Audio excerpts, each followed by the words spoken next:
नमस्कार शेतकरी बंधूंनो, स्वागत आहे आपलं कृषी समृद्धीमध्ये. आणि मित्रांनो, आपल्या राज्यातील संपूर्ण शेतकरी बांधवांसाठी एक अतिशय महत्त्वाची मोठी अपडेट आपण या व्हिडिओच्या माध्यमातून पाहणार आहोत. कारण की आपल्या राज्यातील प्रत्येक जिल्ह्यातील कर्जमाफीची आणि थकीत कर्जाची स्थिती जी आहे ती आपण या व्हिडिओच्या माध्यमातून पाहणार आहोत.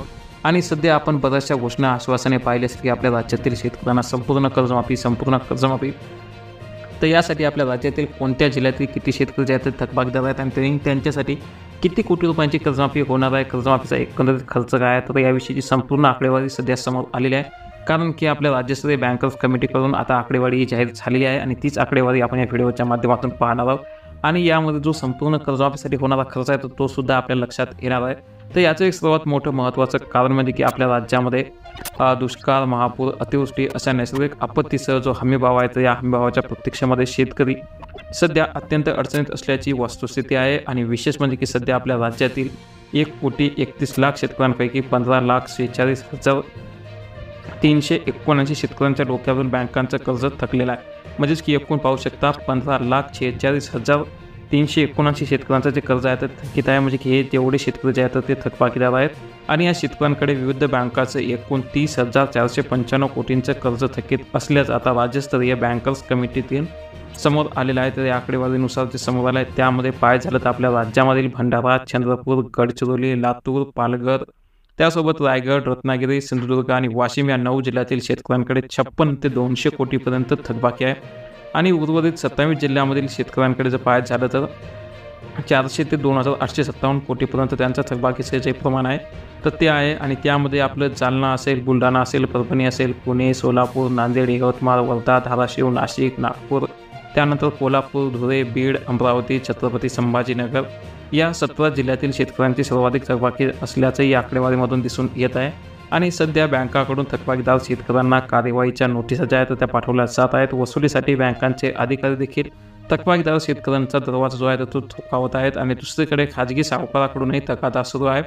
आणि अशा परिस्थितीमध्ये अडचणीतील वर्गाच्या संकटाचा चक्रवात सापडला असून राज्यात दररोज 7 शेतकरी आत्महत्या करत असल्याचं मदत आणि पुनर्वसन विभागाकडील आकडेवारीतून समोर आलेलं आहे. आणि म्हणूनच या सर्वाच्या पार्श्वभूमीवर महायुती सरकारमधील उपमुख्यमंत्री देवेंद्र फडणवीस यांनी विधानसभाच्या प्रचारामध्ये बोलताना महायुती पुन्हा सत्तेत आल्यानंतर शेतकऱ्यांना संपूर्ण कर्जमाफी देईल अशी ग्वाही दिली आहे. तर महाविकास आघाडी सरकारने देखील यांच्या वचननाम्यामध्ये 3 लाखापर्यंत कर्जमाफी देण्याची घोषणा केलेली आहे. आणि या निर्णयामध्ये थकबाकीदार शेतकऱ्यांच्या डोक्यावरील कर्जाचा डोंगर हटणार आहे. आणि दरम्यान लाडक्या बहिणीसह युवक व शेतकरी आता आपल्या सरकारच्या प्रचाराच्या केंद्रस्थानी असल्याचं पाहायला मिळत आहे. तर विशेष म्हणजे की सध्या जी काही राज्याची थकबाकी आहे या थकबाकी म्हणजे शेतकऱ्यांची थकबाकी आहे त्याची जर एकूण स्थिती पाहायचं झालं तर एकूण जवळपास एकूण शेतकरी आहेत 1,31,34,819 आणि शेतकऱ्यांकडे जे एकूण कर्ज आहे त्यामध्ये पाहायचं झालं तर जवळपास 2,49,510 कोटी रुपयांचं कर्ज हे शेतकरी बांधवांवर आहे. यामध्ये जे थकबाकीदार शेतकरी आहेत तर जवळपास 15,46,379 शेतकरी जे आहेत ते थकबाकीदार आहेत. आणि या शेतकऱ्यांकडील थकीत कर्ज जे आहे ते 30,495 कोटी रुपये एवढे हे थकबाकी आहे. यामध्ये जर सर्वाधिक जिल्हे पाहायचं झालं तर ज्यामध्ये पाहू शकतो तुम्ही की बुलढाणा जिल्ह्यामध्ये 1,32,370 शेतकरी हे थकबाकीदार आहेत. त्यांच्याकडे जवळपास 1,635 कोटी रुपयांचं कर्ज जे आहे ते थकीत आहे.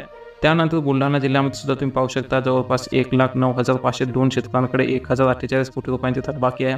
तर परभणी जिल्ह्यामध्ये सुद्धा 1,05,000 शेतकऱ्यांकडे 1,180.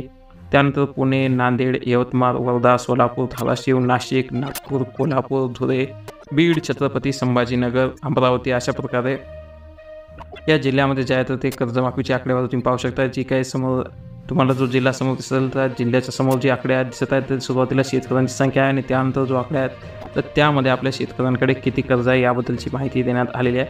तर आपलं बँकेने जून 2020पर्यंत थकीत असलेल्या शेतकऱ्यांसाठी एक रकमी परतफेड योजना म्हणजेच की OTS योजना सुरू केली आहे.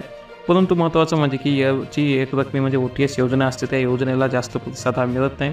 आणि त्यामुळे सध्या जी सोलापूर जिल्हा बँक आहे त्या सोलापूर जिल्हा बँकेची 700 कोटी रुपयेपर्यंत वसुली असून थकबाकीदार शेतकऱ्यांकडून थकीत रक्कम वसुलीची कायदेशीर कार्यवाही सुरू आहे अशी माहिती स्वतः जिल्हा मध्यवर्ती सहकारी बँक सोलापूरचे प्रशासक कुंदन गोरे यांनी दिले आहे.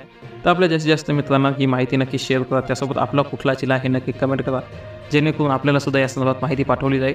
आणि जर चॅनलवर नवीन असाल तर ताबडतोब अशाच नवनवीन तसेच महत्त्वाच्या अपडेट मिळवण्यासाठी चॅनलला नक्की सबस्क्राईब करा. धन्यवाद.